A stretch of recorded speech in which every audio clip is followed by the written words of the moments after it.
So on the left of your screen, you will see it's pretty much a bug control deck. So black, blue, and green.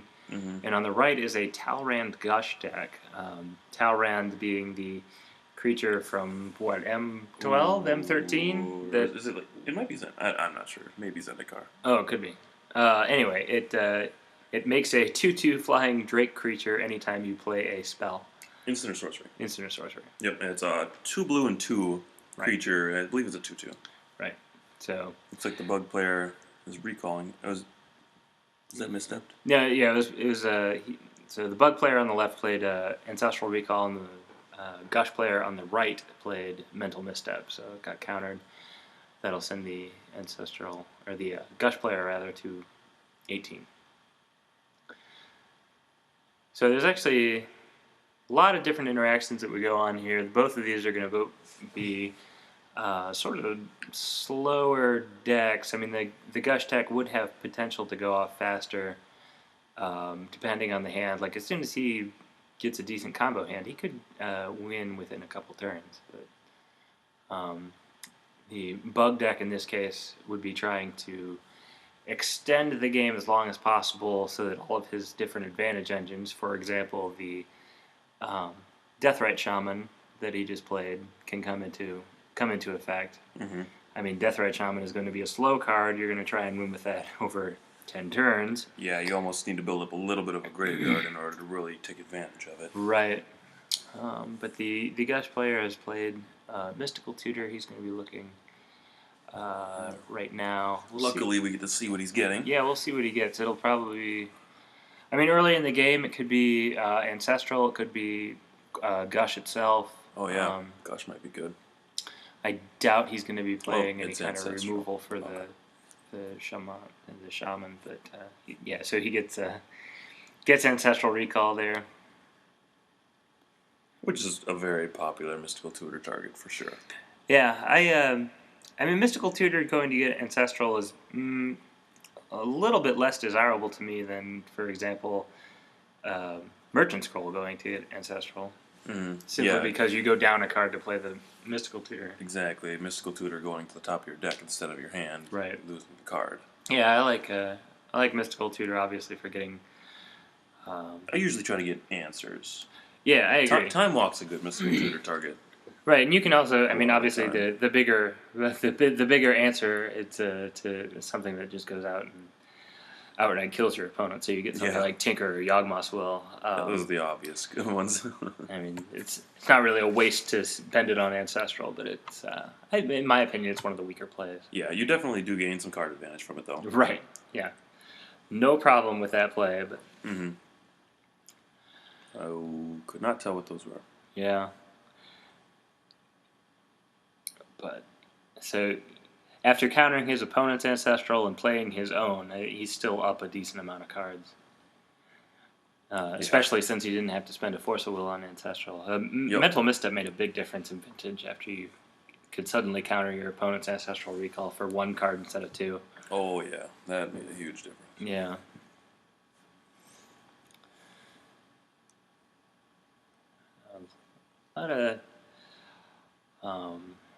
A lot of different options here for both players. Once you start looking at different cards and different lands and so many different lines of play that can be made. Right.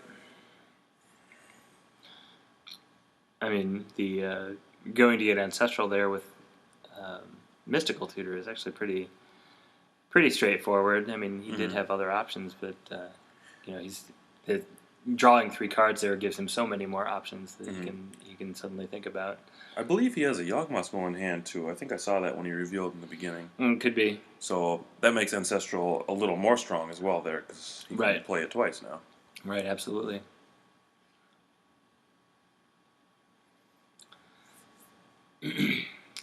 But Sensei's Divining Top? Yeah, so we have Sensei's Divining Top out of the Bug player. I really like that card. Yeah, absolutely. It's the Bug player right now has a pretty good control setup on the board. He's got Deathrite Shaman that can sort of do whatever he needs it to. It can make mana, it can deal damage, it can gain life, Mm-hmm. and then Sensei's Divining Top will continue to draw him the best of his top 3 cards. Yeah, I've played against an opponent before that demonic tutored for Sensei's Divining Top, and then he just proceeded to crush me in card quality. Yeah. Well, it's sort of interesting because the longer the game goes on, obviously he'll be dealing more damage with the Deathrite Shaman, and he'll be drawing better cards, not necessarily more cards, but better cards with the Sensei's Divining Top. Yeah, it seems like he's definitely set up for a little bit more of a long game. Right. And like I said earlier, that's really what he wants to do. Is he wants this game to go as long as possible so that all of his incremental advantage engines come into play. Whereas right now, the Gush player still wants to make a big splashy play and sort of end things sort of quickly. Splashy. And no pun A intended. gushing play. Yes, absolutely. But yeah, both players are being very considered in their plays, and I think that's sort of endemic. Is it a Vampiric Tutor? Yeah, it was Vampiric Tutor. That's sort of endemic in Vintage, just because there really are, because of the number of tutors and the number of draw spells that decks play, you really do get a lot of options to consider. I mean, for example, this Vampiric Tutor can go get whatever he wants. Literally anything in the deck. Right. If he wants to, see, it's Empty the Warrens there that he got. Oh, okay. So if he wants to progress an aggressive plan, he can go get, for example, Empty the Warrens, or he could go get, Time Vault if he has Voltaic Key, or vice versa. I mean, he's already gotten Ancestral Recall, and even Vampiric Tutor can go get answers. Like if he really wants to shut off that Deathrite Shaman, he can get removal for creatures, or he can get removal for a graveyard. Whatever he needs at this point. Like there's access to it. So versatile. Right. Is that Black Lotus? Yeah, he's got That's pretty good. Mox Sapphire and Black Lotus, and obviously he tutored for the Empty the Warrens. Empty the Warrens, right? So he can empty the Warrens here. Ooh. Oh, he's got Gush too. I love Gush. Oh, absolutely. That is so much fun. So he's got Vampiric Tutor, Sapphire. Lotus. Vampiric was upkeep. Oh, yeah, it was. Okay. So he got and Gush. So he's at Storm 4 right now. Plus, he has 1 blue floating from Gush. Plus Empty the Warrens that he could potentially use right now. Mm-hmm. We'll see if he has any other plays before that. Yeah, that would give him 10 goblins, I believe. Yeah, we'd have 10. And drawing 2 cards from Gush as well. Right. He hasn't land dropped either. He can play one of those lands again. Yeah. Gush is definitely a very interesting dynamic that you don't see often in Magic. Yeah, didn't get to see what his cards were there, but so he is playing another land, and with his that mana in play, he really does have a lot of options. It's really just a question of whether he wants to empty the Warrens now for 10, or if he wants to go get. Well, looks like that's what we're going to do. So, yeah, he's going to empty the Warrens. Oh, it's the Modern Masters art. Right, yeah. That's it.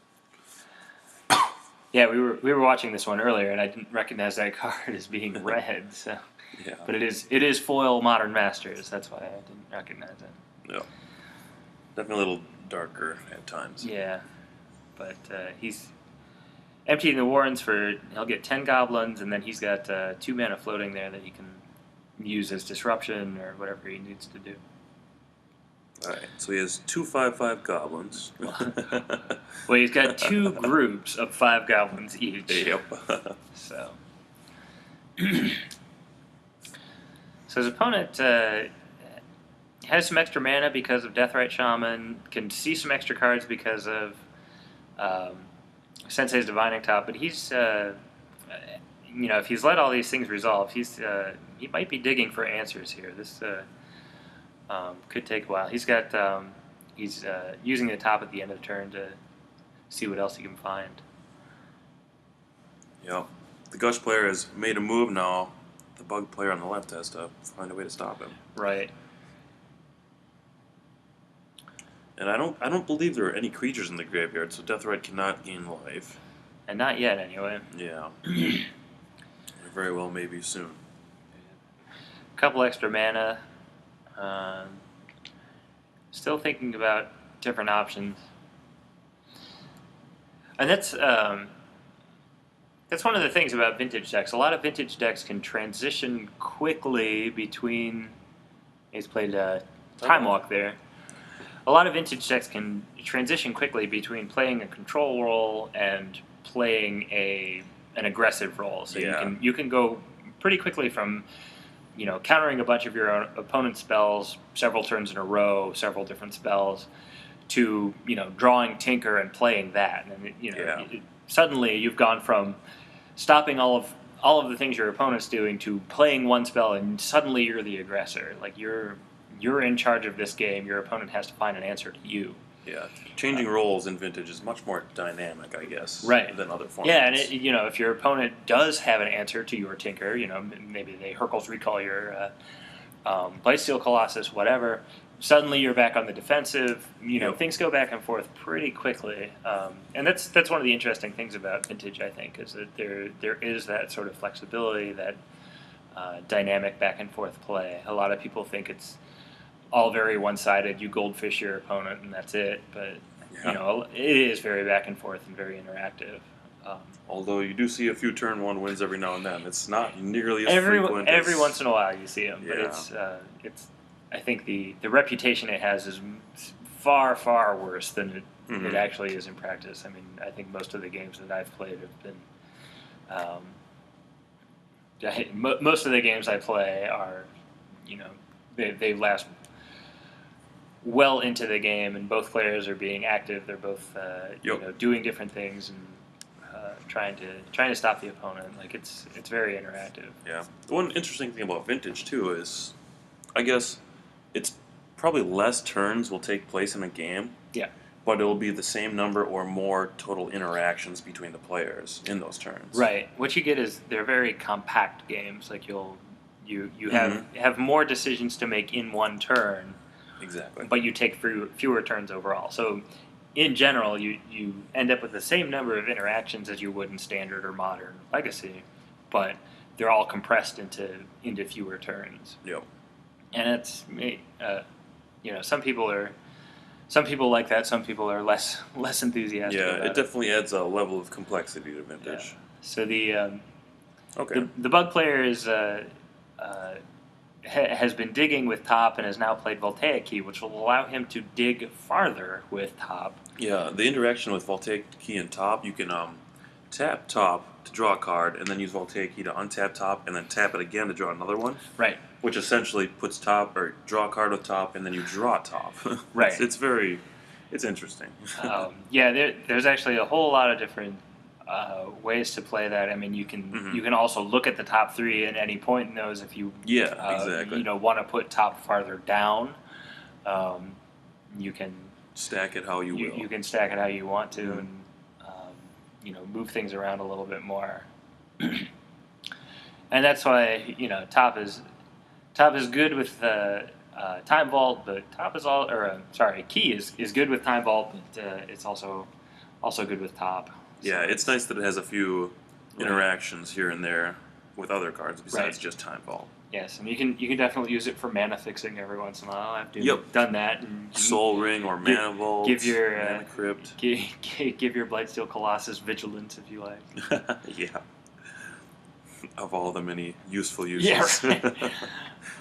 But so the Talrand Gush player is just attacking. I mean, he's got cards in hand. He needs to wait for his opponent to make a move that will stop his goblins, basically. But in the meantime, he can just attack for it'll be one less every turn because I believe it's 9 damage the first turn, likely be 8 damage next turn. Right. Simply because he can block is library active? The bug player can block with the Deathrite Shaman. No, the library isn't active right now. Oh, he's using it for the key. Yeah, he's using it for mana. All right, draws a card, top back on top, draws top. Yep. Oh, and then looks with top. And he's looking with top. So that's actually digging him about as far as he can go. Yeah. He's going to see a total of 4 extra cards 4 here. Cards. One of them being in his hand. Yeah. So you can get a view of what he's looking at. Spell snare, Nothing good. Fetch land. That is not going to save him. Yeah, he's got to... Actually, the fetch lands are nice because they will allow him to Oh, yeah. shuffle. You He can shuffle, see more yeah, cards. Exactly. See more different cards, rather. But what do you think the bug player has for an out at this point? I'm going to guess probably Toxic Deluge. Yeah, that's the only card I can think of. I mean, he's either looking for Toxic Deluge or a bigger threat than X Goblins. Yeah, he's got to be able to go above and beyond, basically. I mean, Tinker at this point would be... Tinker at this point would probably be okay, but... Oh, yeah, if he tinkered for Time Vault, he'd have the game. Yeah. That's true. Because he already has Key in play. But once the Goblins are in play, it can be difficult to remove. I mean, Echoing Truth used to be a lot more commonly played. Yeah, I doubt that's main deck in any decks anymore. It's hard to say. Yeah.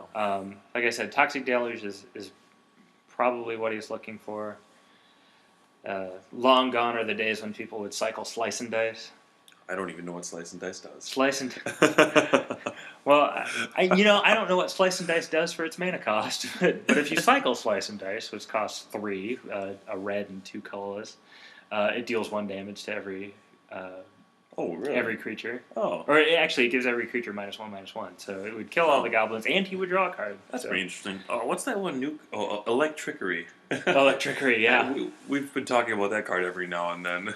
Yeah, there's plenty of ways to remove 1/1 goblins from your opponent, but I think the most commonly played one right now is going to be Toxic Deluge. Yes.